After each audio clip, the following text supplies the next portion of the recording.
यशाया नावाचा जो मेजर प्रॉफिट आहे, जो मुख्य भविष्यवक्ता आहे, जो यशाया झाला, यचकेल झाला, इर्मया झाला, हे सगळे भविष्यवक्ते जे होते हे मेजर प्रॉफिट होते.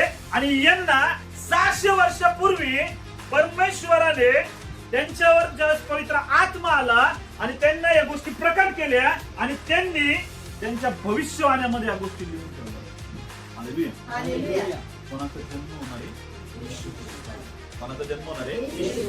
आणि तो जो येशू ख्रिस्त जन्माला येणार आहे त्याच्यावर कसा आत्मा राहणार तुम्हाला माहिती आहे? त्याच्यावर सुज्ञानाचा. कशाचा आत्मा राहणार आहे? कशाचा? सुज्ञानाचा व समजसपणाचा आत्मा. कोणता आत्मा? म्हणजे जो पवित्र आत्मा आहे ज्यावेळेस एखाद्या व्यक्तीवर येतो आणि ज्यावेळेस पवित्र आत्मा त्याच्यावर येतो त्याच्यामध्ये सगळ्या गोष्टी काम कराव्या. हालेलुया.